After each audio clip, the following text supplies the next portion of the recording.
Obrigada, professora Vrana. Então, nós vamos passar para a Adriana. Só gostaria de lembrar, professor, lembramos Mercadante, em nome do ministro.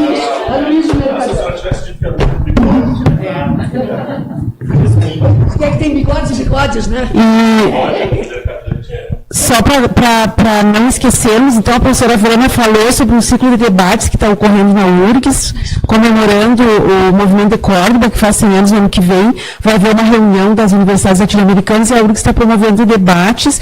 Dia 11 de outubro é o próximo debate com a professora Verena. Dia 11 de outubro vai ser mudado. Mudaram. Vai ser 30 de outubro, mas tem... Tá bem. Então, dia 11 temos e dia 30, então, com a professora Verena, teremos um debate sobre questões ligadas à universidade. Agora eu vou passar, então, para a professora Adriana. E, por último, só porque eu esqueci, aqui tem um livro, a gente fez tem uma coletânea de artigos, tá? Nós lançamos no fim do ano, e tem muitos artigos bons escritos por colegas que trabalham com os planos diretores, tá? Eu vou deixar um para o professor Zé Vicente e um para a professora Nath.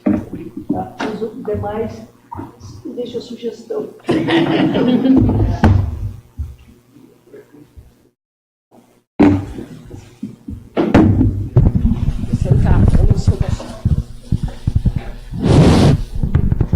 Hein? Alô? Oi? Oi? Vocês me escutam? Ah, tá.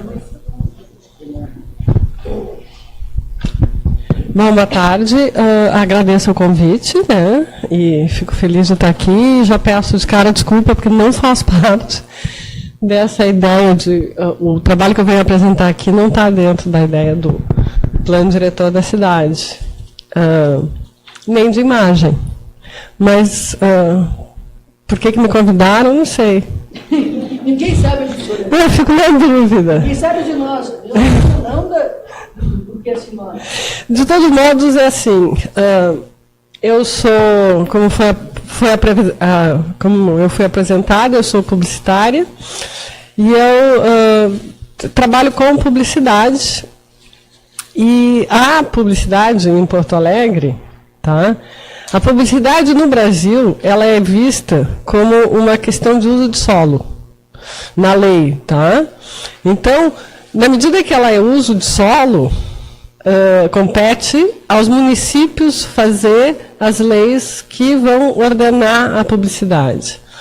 Não existe uma lei nacional, cada município tem sua lei, e a partir da última constituinte, da constituinte da cidade, foi estipulado, então, que todo plano diretor tinha que ter previsto alguma coisa assim, sobre como usar a publicidade.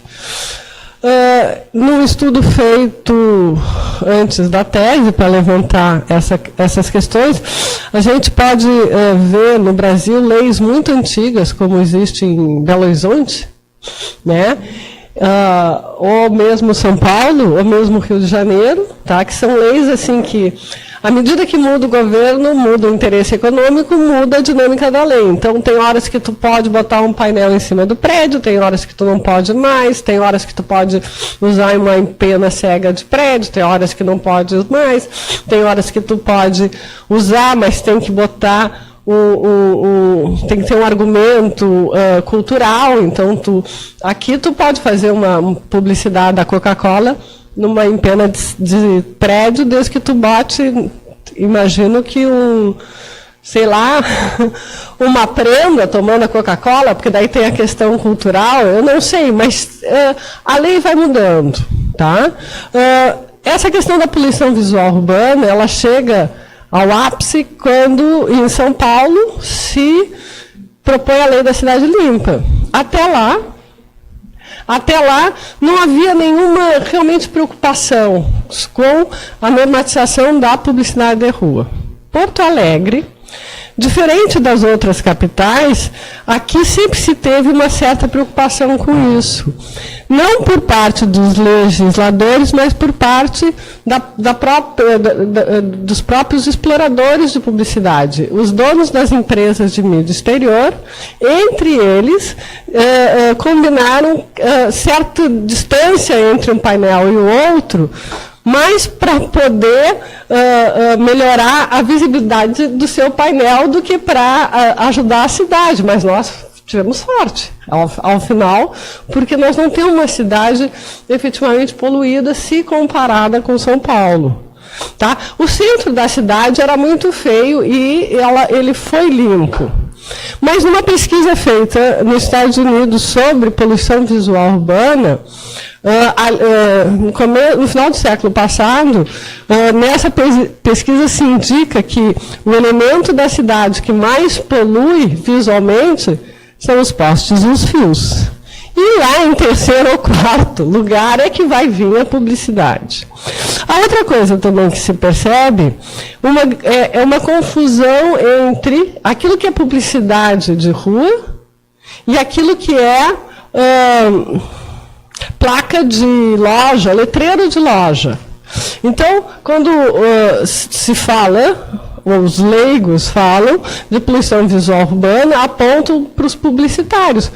Mas, na verdade, me desculpem, são os arquitetos e designers que têm que ser apontados, porque eles deveriam se preocupar, quando faz, de não colocar a fachada de modo a tapar as características dos prédios, que é o que acontece. Então, no Brasil, tu tem muito um tipo específico de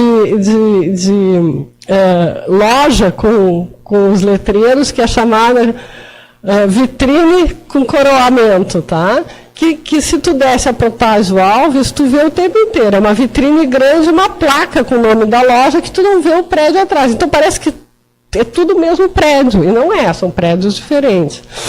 A lei da cidade limpa, em São Paulo, vai arrumar também isto, não só a publicidade exterior, diminuindo o tamanho e proibindo, muitas vezes, o tamanho do outdoor na cidade, mas também regulando o tamanho do letreiro nas fachadas das lojas, o que é uma coisa burra.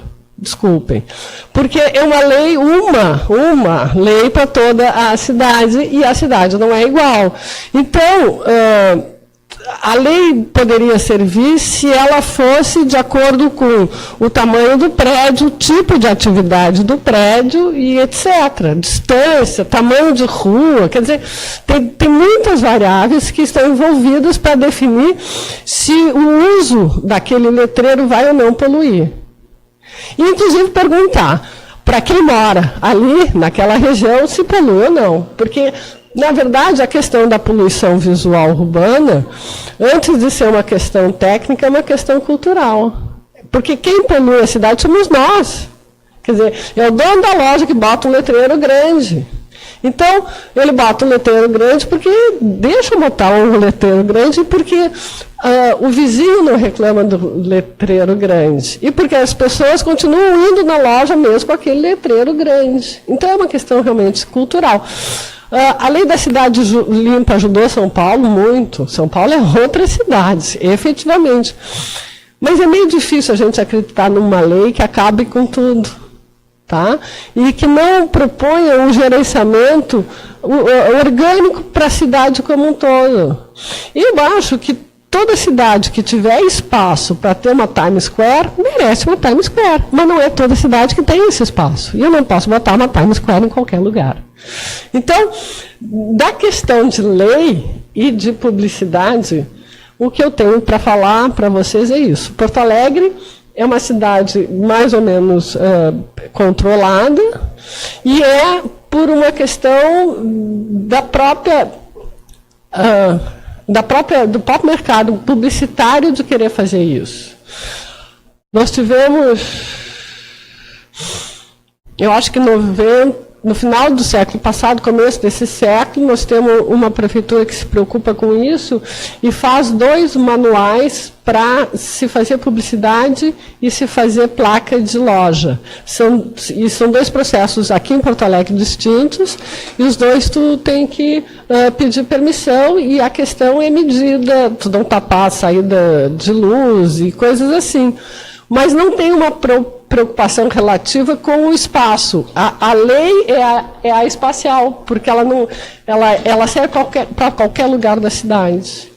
Quando a gente sai, vai viajar e vai para um centro comercial, o que a gente está esperando é ver um lugar cheio de luz e marca de Coca-Cola e de Nike, e não uma coisa sem nada. Então, também, cada lugar, ela tem que suprir a expectativa do usuário que vai lá visitar.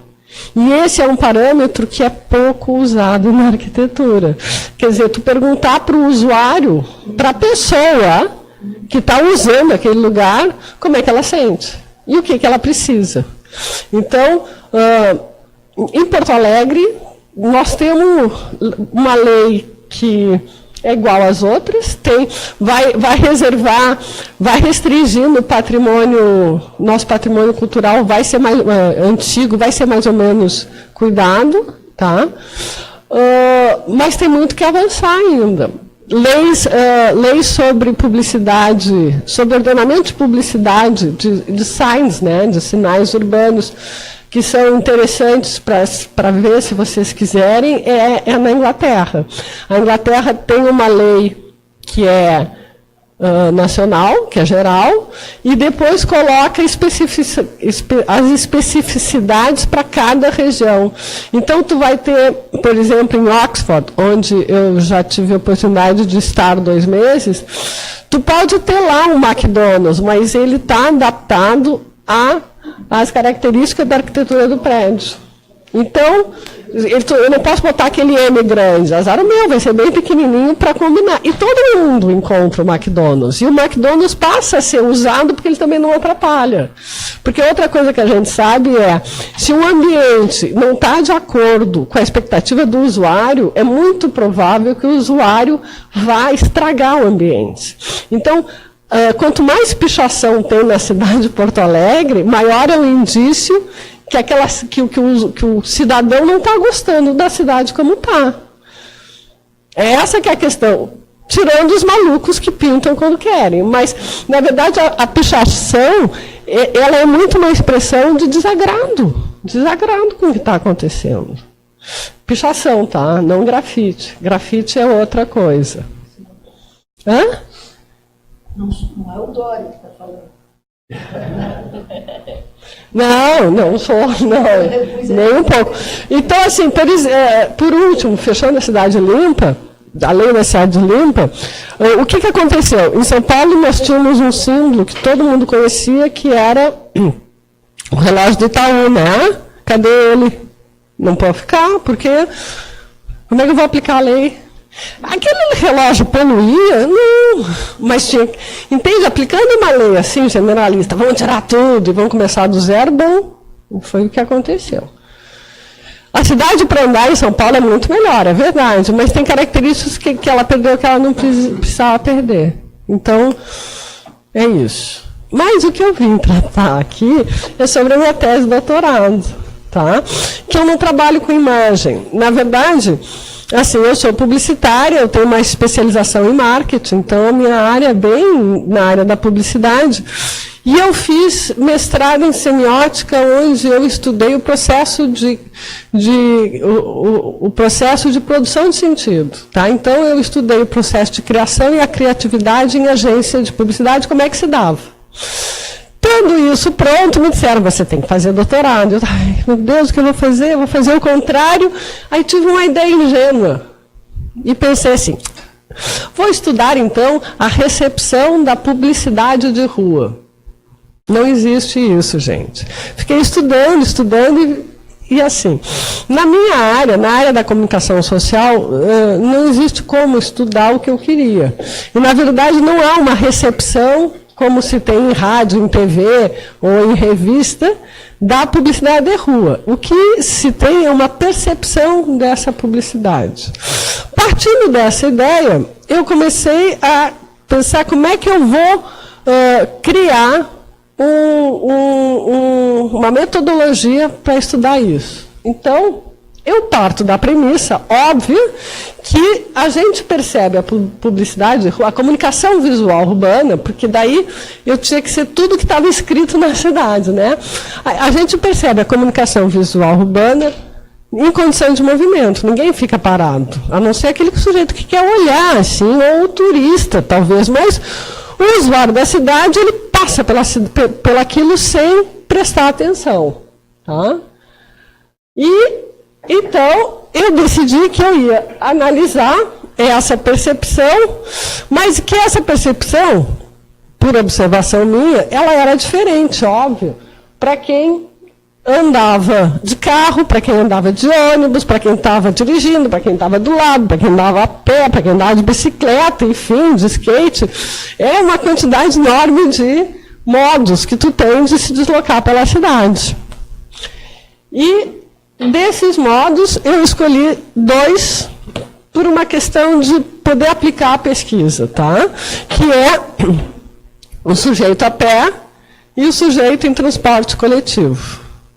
Mas como é que eu ia parar o sujeito na rua e perguntar, então, pois é, eu fiquei demorando também nessa história. Então, o objetivo da pesquisa foi, primeiro, construir a metodologia, tá? Que incluísse essa questão do transeunte. Para construir essa metodologia, eu tinha que definir um lugar, um objeto de estudos, tá? E, para tanto, então, eu usei a sintaxe espacial, que é uma teoria metodológica que estuda exatamente a possibilidade que uma malha urbana oferece para o movimento das pessoas. Então, a sintaxe espacial, no meu modo de ver, foi a teoria que me dava o gancho para estudar o sujeito em movimento. E não havia nenhuma outra. Mesmo o design, tá? Que eu trabalhei também com design, mas toda a ideia do design é uma ideia da boa forma, pregnância, mas o sujeito parado. Está ali parado, tu olha, eu olho, tá, e analiso, mas não tem movimento. E o movimento muda tudo, tá? Porque muda. Vocês sabem, vocês andam por aí, vocês sabem que muda. Então, também era objetivo investigar como é que a gente percebia, como é que o sujeito percebe. Então, eu identifiquei 2 tipos de desempenho que essa comunicação visual urbana, de modo geral, pode exercer no sujeito, e avaliar esses 2 desempenhos, que são o estético e o funcional. Para ver o que é que as pessoas lembram e o que elas fazem com essa lembrança. Para ver se havia diferença. O Zé Vicente não sabia disso, por isso que ele me convidou. E fiz umas hipóteses, tá? Que é ótima. Então, de modo geral, ninguém presta atenção em nada. Isso foi comprovado de cara. Tu só presta atenção naquilo que tu está procurando. Senão tu passa anos por uma coisa, tu nunca viu até alguém te diz, lá tem aquilo. Quando? Bom, a vida inteira, mas tu não olha. Tu não olha. O sujeito que anda de carro, o condutor do carro, ele só vai mudar o olhar daquela perspectiva que ele tem quando houver um elemento que tem movimento do lado. Por isso que a gente para quando vê uma criança correndo, uma bola. Mas se está parado, estático, tu nem olha para a coisa. A segunda é que existia, efetivamente, uma diferença nessa percepção entre o cara que anda de ônibus e o cara que anda a pé. Mas o que eu sabia, eu queria era comprovar onde é que ela está, né? Se eu posso medir isso. E a terceira seria que essa diferença incidiria em uma das categorias da comunicação visual, em uma dos desempenhos. Isso aí não deu para ver, mas as 2 primeiras sim. Eu trabalhei com os conceitos da área da comunicação. A minha preocupação foi primeiro definir o que vem a ser a comunicação visual urbana e quais são as suas categorias. E como é que isso é estudado, tá? Existem 2 grandes conceitos, que é o de sistema de informação e o paisagem comunicacional, que são trabalhados principalmente Rapaport, tá? Que é quem começa, mas depois tu vai ter o Canevati, Cronin, a própria Lucrécia Ferrara. O sistema de comunicação é aquilo que a gente entende que as placas da cidade vão nos contar. O sistema de informação mais forte é o sistema viário, que a gente conhece, as placas de trânsito. Mas existem outros sistemas de informação que a gente não percebe, mas que a gente usa. Tá? E a paisagem cultural, conforme o próprio Rapoport propõe, tá? Aquilo que a comunicação visual urbana conta que a cidade tem. Então, tu chega num lugar e tu vai ver a placa de padeiro, de cabeleireiro e etc. Isso é o que perfaz a paisagem cultural. E para que isso aconteça, eu preciso ter uma placa. Senão eu não sei o que é que tem ali dentro. A comunicação visual urbana eu separei de acordo com 3 categorias, principalmente baseado no modo que elas são produzidas, o objetivo da comunicação e onde é que elas estão alocadas. Tá?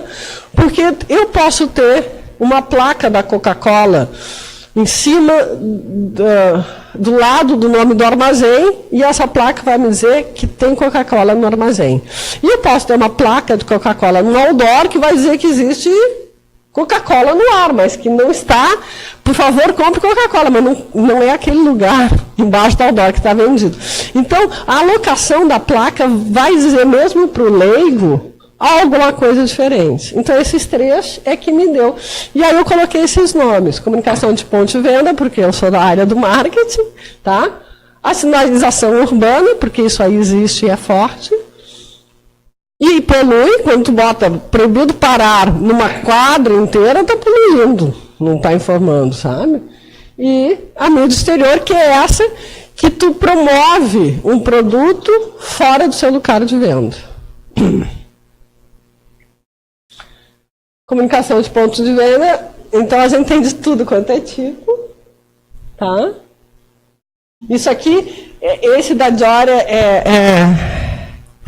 no Japão, é óbvio que não é aqui, porque aqui não pode. A lei da cidade limpa não permite que a gente faça isso. Tá? E o resto é Porto Alegre. E sinalização urbana, que tem muito também. E a mídia exterior, que também tem muitos tipos, né? Porque eu tenho, o outdoor é o que a gente conhece, mas eu vou ter também o que aqui é chamado de mobiliário urbano, aqui em Porto Alegre, que vai ser o relógio, né? A banca de jornal, parada de ônibus, essas coisas assim. Tá? Dos desempenhos. O desempenho estético, ele está muito relacionado ao aspecto físico, tá? Então, e dentro do desempenho estético, eu posso, inclusive, enfim, não vou. E o funcional é em relação ao local, tá? Onde a placa está colocada, onde a comunicação visual está colocada. Então, ele vai ter um valor de orientação espacial dentro da cidade.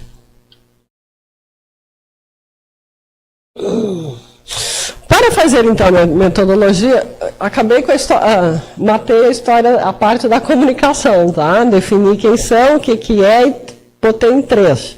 Para fazer minha metodologia, então eu tinha que trabalhar com esse conceito de percepção ambiental.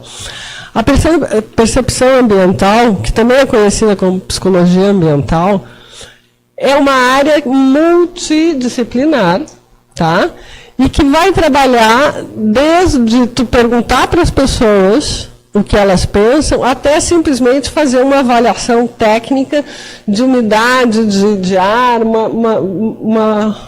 de engenharia, de ambiente, tá? Mas ela vai ajudar a gente a perceber o que o meio ambiente estimula as pessoas e o que as pessoas percebem. E como é que se dá essa percepção? É interessante, e que ali eu coloco que a Gestalt, as leis da Gestalt, elas são muito importantes, porque elas são a base para da gente descrever o que a gente vê. Mas a gente não anda 10 metros, a gente anda passos toponímicos. Eu vou daqui até perto, eu não vou daqui a 2 metros, nem a 2, né? Boa sorte, eu ia cair. Então, se por um lado a gente aprende a ler e a falar o mundo pela Gestalt, a gente não vive por ela. A nossa percepção não se dá por essa descrição. A gente não... E a Gestalt não trabalha com movimento.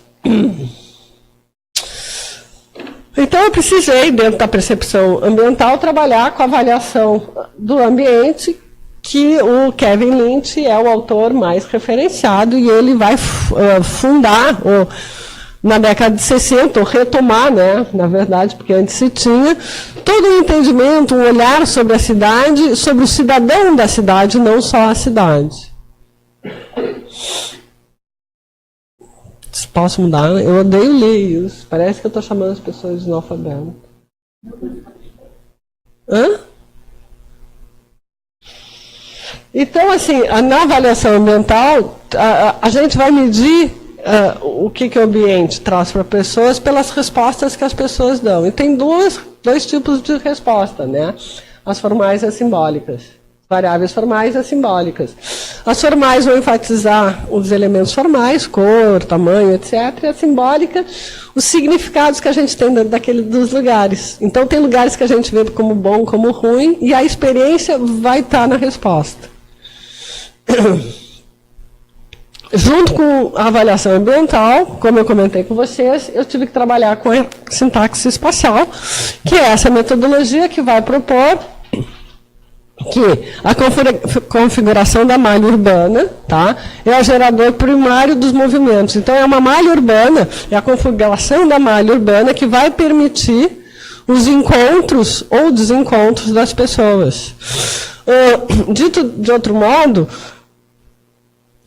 quando há 40 anos, 30 anos, a gente colocou o Shopping Guatemi naquela área de Porto Alegre, que era uma área que não tinha nada, era mesmo, tinha vaquinha lá, eu me lembro. Aquela área cresceu, claro que por causa do shopping, mas se eu tivesse escolhido uma área que não fosse central, como aquela não teria crescido. Se eu não tivesse dado condição de movimento, de rua, de abrir ruas até o shopping, não ia adiantar um shopping center ali. Ele não ia fazer a área florescer. Eu preciso ter condições da malha. A malha urbana tem que me dar condições disso. Senão, é um somatório, não é só uma coisa. Certo? Então, baseado nisso, na sintaxe espacial, que é quem eu ia... A teoria a qual me ajudou a encontrar as pessoas na cidade. Estudado tudo isso... Deixa eu ver onde eu estou. Isso. A sintaxe urbana, ela mede o movimento das pessoas, o movimento de carro. Tem vários trabalhos sobre isso.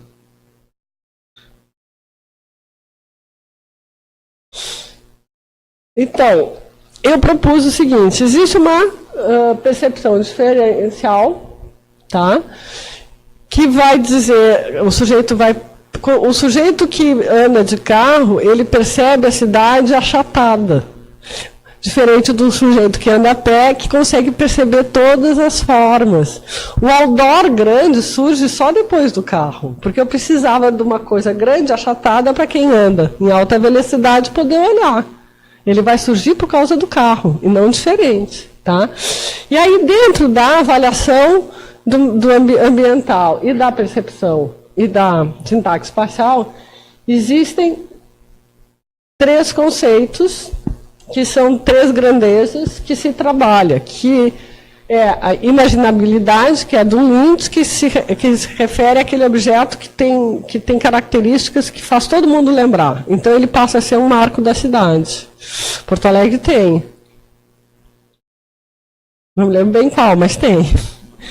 Não, tem sim, quer dizer, um dos marcos da cidade, a ponte é o marco da cidade, O gasômetro é um grande marco da cidade, e o próprio não é. Ele queria ser, ele é muito pequenininho. Não, o estádio do Inter. E aí, e nós estamos falando porque eles são elementos urbanos colocados em lugares muito abertos, todo mundo consegue ver de longe. Então, a característica de imaginabilidade deles também é dada pela possibilidade que a gente tem de ver esse lugar, aquilo. Tá? Está no alto, a gente enxerga ela de longe. Pode ser também. Mas mais de tudo, sabe qual é que é? São os outdoors que tem no Iguatemi, na esquina do Iguatemi, com a... Todo mundo se lembra daquilo. Eu não.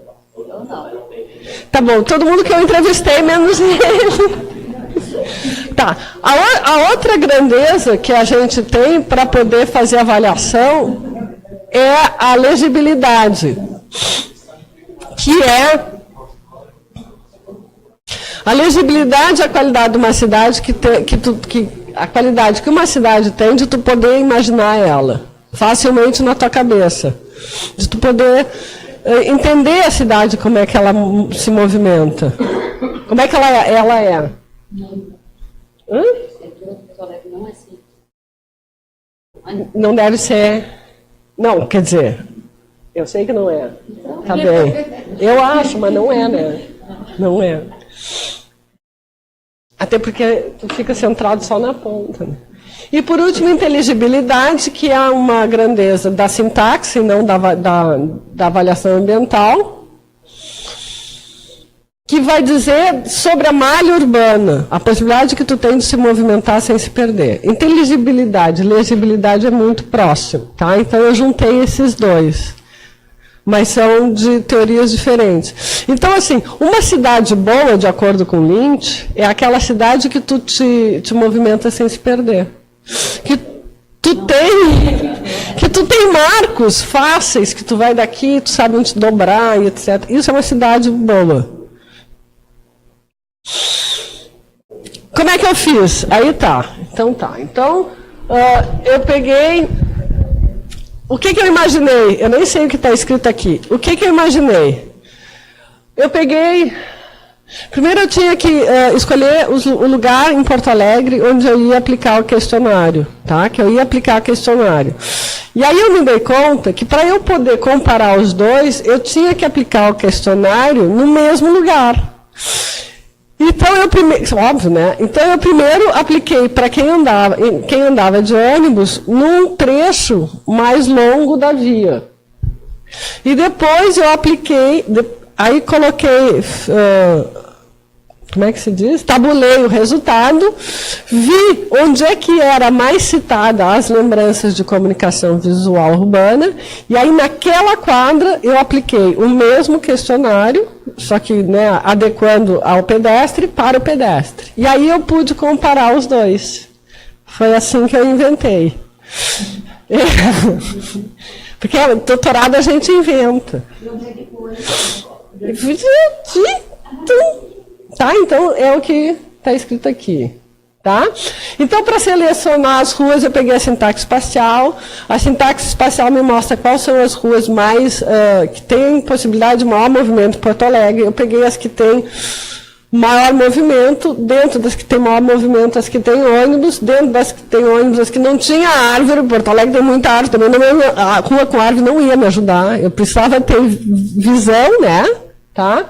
E aí, no final, eu acho que foram 23 ruas, das 23 eu peguei 2. Que eu fui todas e tal, tá? Que tivesse isso. Pessoas já perguntam, aí 40 de cada, foi o que eu fiz. Aqui tá de ônibus, então, eu peguei as pessoas em trabalho, que era mais fácil. As pessoas morrem de medo de mapa. Qual a frequência, qual o trajeto, a origem, daí número de ônibus, e aí no trajeto quais são as que se lembra, marcar no mapa, por que ela lembrava e se considerava boa ou ruim. Era essa a pergunta, tá? E do pé a mesma coisa. A pé a mesma coisa, só adaptando, certo? E aí eu ia pegar morador também. Então, aí eu fiz o levantamento físico e vamos chegar lá. E eu usei o NVivo para tabular. Então, isso aqui é o mapa axial de Porto Alegre. Tá? As ruas mais vermelhas são as mais movimentadas, as verdes as menos, tu vai ter amarelo e azul no meio, tá? Então, obviamente que a malha ali, tá?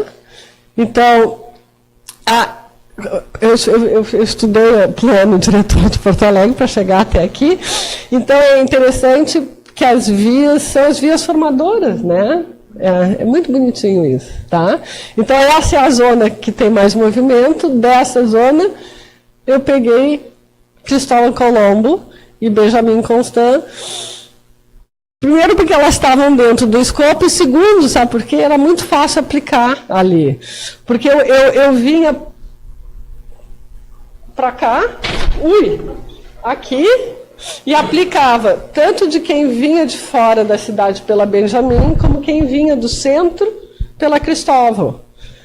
Então, eu apliquei para quem andava de ônibus nesse ponto, ali, não precisa ter levantado. Tá? 40 para quem vem do lado, 40 para quem vem do outro. E aí, deu isso. Na Cristóvão Colombo, que não tem nenhuma comunicação visual, gente. Mas o que acontece? O bombeiro está bem na esquina, onde tem a curva. E então como é um ponto de mudança de direção, todo mundo vai lembrar. E também é um campo que tu tem uma abertura de visão. Tu tem uma visual ali, então tu lembra. O primeiro foi o total, porque ele é grande e porque ele é falado, mas tu nem vê tanto do ônibus o total, porque ele é muito perto da rua. O Zafari, ele é enorme, o Zafari, e todo mundo usa, então tu também tem aquela a variável simbólica. A igreja é outro lugar que também está na esquina, mas que tu não lembra. Desculpa, gente, junto da entrevista eu mostrava o mapa, eu pedia que eles marcassem no mapa. Então, esses pontinhos onde eles marcaram. Eu botei um mapa em cima do outro para fazer a marcação. Tá? A Benjamin foi aqui, primeiro Ortobon. A segunda Panvel, a Panvel não fica na Benjamin, tá? Ela fica no final. Não sei se aquilo, o endereço Panvel, eu não sei se é Cristóvão ou se é a Bordini, mas se vê da Benjamin. E a outra coisa, obviamente, é que como eu estava naquelas quadras, quem desce na parada, ali na última parada da Benjamin, dá de cara com a Panvel. Mas eu tenho do outro lado da rua dois ou três bancos que tenha totem, que tem tudo de publicidade, mas que eles não lembravam. Enfim. O Bradesco, tá? O cartório, também por uso, é na esquina, é pequenininho. O Itaú, o Homem, que daí sim é grande, e o Santander. Aí eu representei dessa maneira na tese, mostrando. Aí é que nem o Cullen fez, tá? Eu fiz uma sequencial, a Kohlsdorf também usa isso, tá? Eu fiz uma sequencial de fotografia para representar. Então, para mostrar que, na verdade, o Zafari está aqui. Essa parede é muito grande. E isso aqui não é para pedestre, porque é muito grande para pedestres. Aqui é para quem anda de carro, mas todo mundo vê. E os meus bombeiros, eu acho que, não sei. Eu sei, eu estou com medo de... É aqui assim. E aqui assim. Tu vê ele no final da reta. Então, aqui não dá para ver direito, mas vocês vão ver. E na Benjamin, O ortobom realmente aparece muito.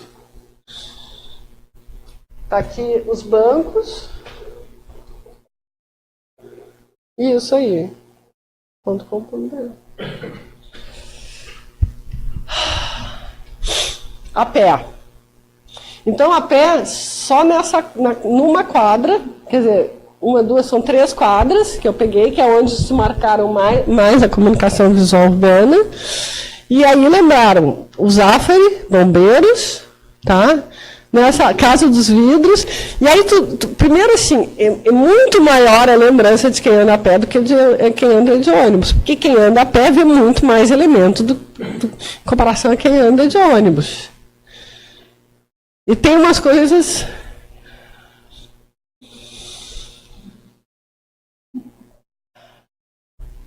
Mudou? Mudou.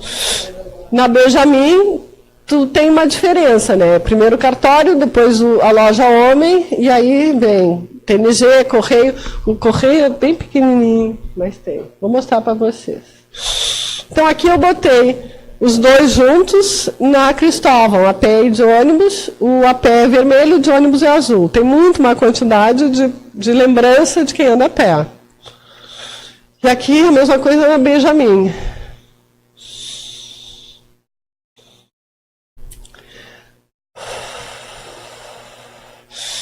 Daí eu fiz esse quadro, um percentual, para tentar ver se tinha alguma diferença por categoria de comunicação, tá?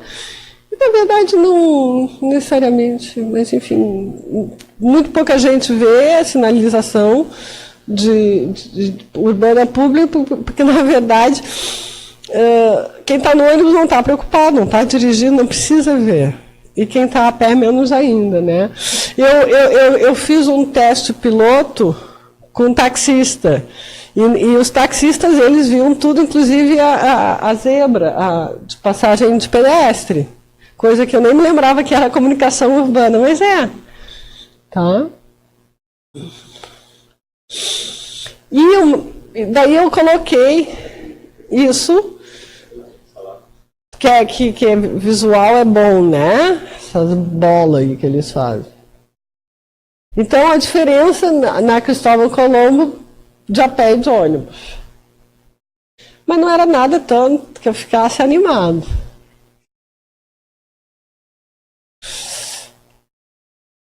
E a diferença na Benjamin.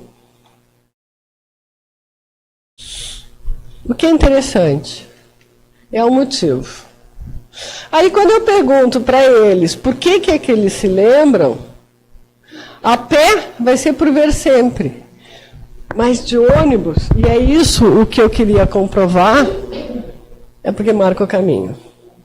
Então, a comunicação visual urbana, ela vai ser um sistema de informação, porque ela vai marcar o caminho para quem anda ou de ônibus ou de carro. Quem anda a pé não precisa isso, mas quem se desloca em velocidade vai dizer assim, eu me lembro porque isso acontece 2 paradas antes de eu descer, uma parada antes. Então, é porque marca caminho. E essa é a grande diferença da percepção deles.